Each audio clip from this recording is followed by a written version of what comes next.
What's going on, guys? Mr. TechBot here. Got a really special tech review for you today. As most of you guys know, especially if you're an Apple fan like myself, the new iPhone came out. It's an annual tradition. It's an annual update your phone, and I'm for one, I'm excited about this new one. I think they've done some really good features that is really, really nice. Now, mind you, the one I'm recording on right now is the new iPhone for myself. I was almost going to do the ultra wide, but I have to use this window over here as my light since I don't have any front lights yet. So it would kind of be really glaring, but it's super smooth and super slick. But I got the space gray one, the real dark one, and I've got my wife's here. She has the gold one. Now, before we get into this, I do want to remind you guys, if you like the videos, if you like iPhones, hit that like button. Let everyone know that you approve, you like iPhones. Hit that like button, and then leave me a comment. Let me know what you like about this new phone, what new features you like about this phone, which features you don't like about this new phone. And I'm talking about actual features. Now, you can also bring up things about the new iOS that came out with it. I am liking some of the new iOS features, but remember, those are two different things. We're talking, actual phone physical features and operating system. Hit that subscription button, and after you hit the subscription button, hit the bell, so that way you get notified of the most recent videos that I do put out. So, iPhone 11 Pro Max. That's the ones we got. Those are the ones we have. And so we got the gold. Kind of see, gold kind of nice. Gold around the side. Full screen. The size overall, if I'm looking at my initial reaction with the phone, size overall is not different. It's the same exact size as the XS Max, which is what I had beforehand, which is what I've changed out.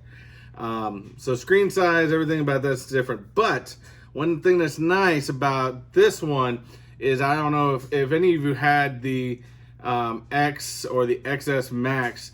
Apple had done that glass backing on it, and if you didn't have a case, it was really, really slippery. You had to really hold on to it, make sure you didn't let that fall out of your hand. And although the glass looked really, really nice, it made it really slippery, and I think a lot of people cracked their phones with that. Apple did a different material on the back. It's more of a matted material, so it's slick. It doesn't have the shine like the other one had, but it's slick. It's not so slippery, so it's kind of nice. And of course, the biggest feature that you're going to see right off the bat is going to be the 3 cameras. I believe you have, and I'm going to reference this off their website a little bit, but you're going to have the telephone, the wide, and the extra wide cameras on here. They move really, really smoothly in and out, transition to be. You can pinch and zoom, and it'll pop to each one. Even when you go ultra wide, you can still pinch and zoom in a little bit. Even when you go to the telephoto, you can pinch in and go in a little bit more. And it's seamless, it's smooth, and it's just really, really nice. I know it's big, it's bulky, and it looks funny, but I mean, if you do pictures, if you do video, I mean, as a YouTuber, I think it's going to make the videos look a lot better, a lot clearer, since that's what I use right now for my videos, is my camera. Early on in this YouTube adventure that you're coming along with me on. So let's go and take this film off. So they only put the film on the front screen. So I'm going to actually set my wife's up. She's actually outside with the kids right now. No phone, no nothing. So we'll see if she can last, how long she can last without her phone. But let's fire this thing up. Now, of course, most people always know your iPhones are always going to come with power on them, usually at least a half charge. So that way you can get them set up and get them put up right away. But while this thing's turning on, let's see what else we have. Of course, you got the normal booklets, the hello package, and the, of course, Apple signature stickers that everybody loves. I have actually a whole drawer full of them. Now, of course, they released the headphones. Now these are the headphones with the USB. I mean, not USB, but the lightning bolt adapter on it. Now they didn't come with any adapters because I'm pretty sure they're going to assume that when they did that back in the day, you already have one. If not, I mean, trust me, you can go to eBay, find them for less than $5. They're cheap. So, but earpods, I mean, personally, I never really take them out because I don't use them very often. I usually keep them in a spot in my vehicle just in case something happens to my AirPods. I have a backup in case I need them. But otherwise, I really don't use them very often. Since I got my AirPods, that's pretty much what I use for headphones. Now, the one nice thing that they did do for this new one is they actually finally came out with a 10-watt charger. So that way you can charge your phones a lot faster. Kind of the same plug that they use for the iPads. So it's going to charge a lot faster. And the big thing I noticed was on the difference is you do not have a USB on the bottom anymore. It's a USB-C. Apple is commonly transitioning to a lot of things with the USB-C. A lot of their laptops now have USB-C, and that's just the direction they're going. I actually agree with it. I think the USB-C is what's going to be transitioning in the future. I think you're going to see a lot more laptops, other brands, PCs, stuff like that. They're going to start going to USB-Cs. It's just a faster port, fast communication port, and it's just we got to keep moving with technology. So I do like that they finally went with the higher charger as well as the USB-C cable. All right, so got it. Hello. Now, one thing I did when I set up mine that I did really like is their setup. It's a lot faster than it has been in the past, and I know if any of you have updated an iPhone or changed out an iPhone in the past, you had to get from your backup from what's on your iCloud. Sometimes when you restore from backup, it takes a little while. There's a great new feature this one has that is awesome. I absolutely love it. So again, I also have my wife's old phone right here, and I'll tell you, explain to you why in a second. So US, we're gonna do a quick start. What a quick start is means I've got the old phone. When the other old phone's in vicinity, it's automatically gonna pop up and say, "Do you want to set up your new iPhone?" Sure, I'm gonna unlock it, and then it says "Set up new iPhone." We're gonna go yes. So the cool part about that is now that's gonna talk to the new phone, and if any of you have Apple Watches, you're gonna see something very similar to this. And this thing's awesome. I'm so glad they did this, and it's so much faster. So basically, all you do is you take the camera of the old phone, and we are going to scan this little thing right there. So that means they are going to talk to one another, and then we're going to put in her old passcode. Then you get an option. You can transfer your data from the iPhone or download from the cloud. Now, when you download from the cloud, that's basically you restoring from your last update, or you can transfer directly what's in your old phone to here. It's faster to transfer your old phone, and even though this says it'll take, transfer time is about an hour and 15 minutes. It doesn't take that long. Mine said about an hour and 45 because I got a lot more stuff on my phone, and it literally took about 20 minutes, I think. So it was really fast. So we're gonna go transfer the phone. See, when you do this though, you're gonna want to make sure to keep both phones within vicinity of themselves. From what I understand, you want to keep them with vicinity. So I typically will keep them, right next to each other. And new iOS, they have the new feature. They got the light and the dark mode, which means you can have, the light mode is what Apple's always had. It's got the white backgrounds. Say you're in your mail and have the white backgrounds and everything like that. With dark mode, it'll be black. And I know that all these Android users out there are going to hit me up and say, "We've had that forever." That's good. We have it now.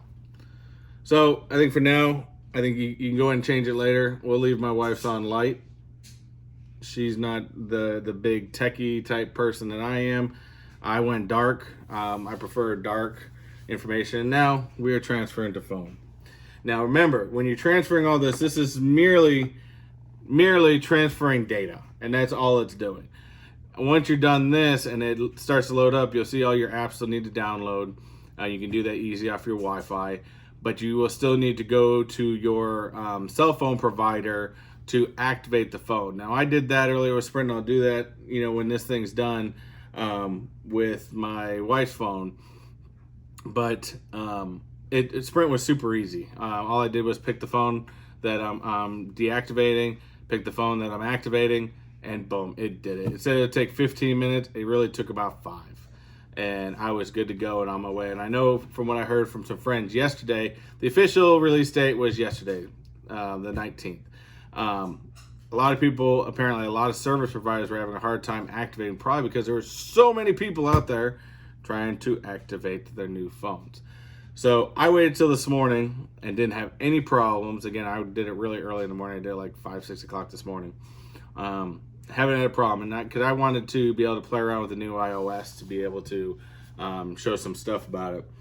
But that's a phone, essentially, in the nutshell. I mean, it's going to come up to look exactly like my wife's had.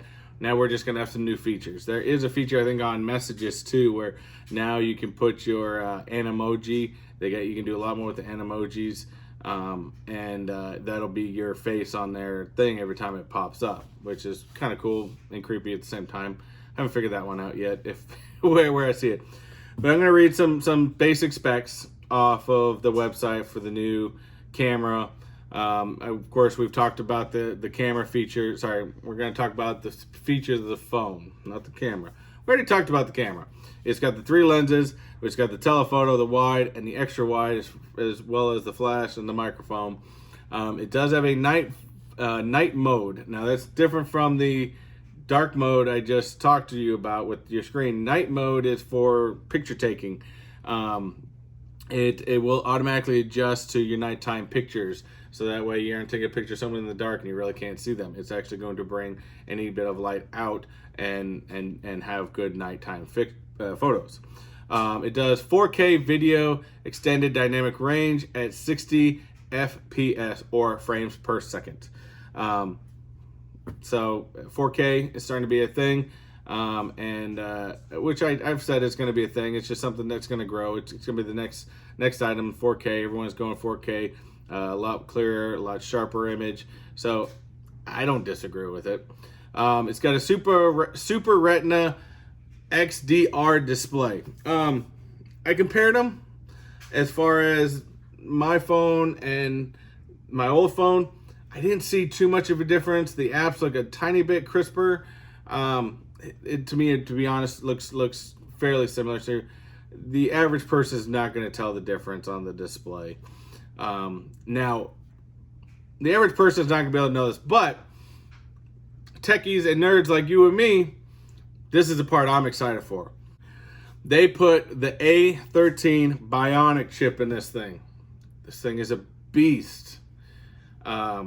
It is super fast. It beat out every chip that is put into a phone out there speed-wise, period. On all the charts, all the graphs, all the speed tests, it beat it out. This thing is incredible.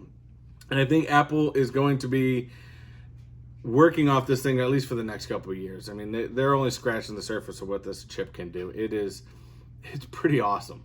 So if you get this phone, opening apps, doing the video with with the different photo lenses, all of that, it's gonna be super fast, super quick, and it's just gonna work flawlessly.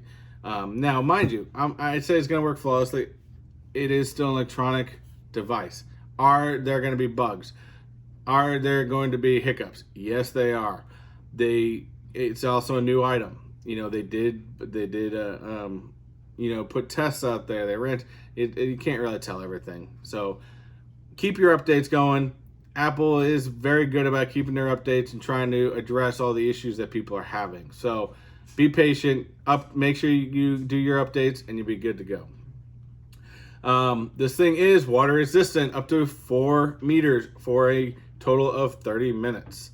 Now, I wouldn't go diving with the phone by any means. That's why I have a GoPro. But if I'm in the rain or if I drop it in some water, I'm not going to worry about it. I think a lot of phones are that way nowadays, so which I'm all for. There's a lot of people freaking out, and a lot of people have damaged phones from dropping in the toilet of all places. I never did that, by the way. I never dropped in the toilet. If you dropped your phone in your toilet in the past, whether it's an Android or whether it's an iPhone, comment down below. Show that you did it. Don't hide it. Just own it. Own it. Own it. It happened. Now, if you do that, you can hide, because guess what? You don't have to worry about going to replace your phone. You don't have to go to the phone place and say, I dropped in the toilet. Don't do it. But comment down below. Let me know if you dropped in the toilet or how other ways you dropped your phone in water to make for a funny story. I want to hear it. I want to hear it. Let me know. This thing also has 5 more hours of battery life than the iPhone XS Max. So that one I can't really put to the test yet because I just started up, but I did notice that sometimes, although my XS Max got really good battery life, I never really had. I mean, if I was doing a lot, every now and then I do some quick editing on it, stuff like that for a little while, and maybe it would drain down a little bit. But I mean, I did a lot on that phone, and I really didn't run into too much battery life. But then again, I also keep a lot of wireless chargers around me, so I can just set it on the charger, and I don't really think about it. So it's another good idea. Get wireless chargers. They're cheap nowadays. Get them, set them around. They're awesome. All right. So that's the iPhone. It's pretty, it's hard for me. I'm not going to say that I'm going to down it. I'm a huge Apple fan. So, of course, I'm going to give this thing a thumbs up. Do I feel that I think they missed the mark on a couple items? Yes, I think they missed the mark on a couple items. I think that this chip has the ability to do so much more. I think they could have done more split-screen multitasking like they do on the iPad. I think they could have done the reverse wireless charging to be able to charge, like, say, AirPods off the phone. And maybe these are all features that are coming soon. But I think there's a few things out there they probably could have done a little bit, added in there that I think a lot of people were hoping they were going to. Again, another comment, let me know down below if there's a feature that you really wish they would do on the iPhone that they didn't do on this new one. So let me know. Most we can do is talk about it. The more buzz that gets around it, the more Apple is going to notice it and the more they're going to put it in their future phones. What I do know about Apple, as being a fan for so long, is they don't put out anything half-ass. They will wait long, even though other companies and other phones have had a feature, they will wait it out until they know they have it perfected, till they know it is working correctly. There's one thing, and I tell people this all the time, there's one thing to put out an item and put out a feature, but if it's a half-ass feature and it's not thought through very well, then what's the point? I would rather wait longer and have something that works really, really, really well than not. If you like Apple, you're going to want to get this. If you're on the fence and you don't really care, I would still recommend to get this. It's a little bit more user-friendly, and I could sit in there and get into a debate and a back and forth between Android users and Apple users all day. But in the end, really all that really matters is what is it that works for you? What operating system do you like better? What operating system, works the best for what it is that you're trying to do? And that's really all that matters. So whether a Samsung phone works better than an Apple phone, who cares? Find something that works for you, and if it works, get it and love it. If it doesn't, I'm sure you can upgrade again soon and you'll change it. So, do you have fun? Don't forget, hit that like button, make some comments. Let me know, I think we talked about a few things. Let me know what the worst way you dropped your phone in water. Tell me what you think. Now, on the comment section, we don't want to get into any debates between Apple and Android. We're not going to do that. This is just to talk about forum. It's going to be good. It's going to be positive. So I'm sorry, people. Any bad comments out there, I will be deleting them, because this needs to be a positive forum. And even if you are an Android person and you don't like Apple, merely just say, hey, I prefer Android over Apple. But any hate comments out there, they will be deleted. So we're not getting into that Apple versus Android debate here. But hit that subscription button too, so that way you get the most recent videos of my unboxings, my tech reviews, and everything that I put out there. I just want you guys all to remember, from one techie/nerd to another, don't forget to unleash your inner nerd. Have a good one.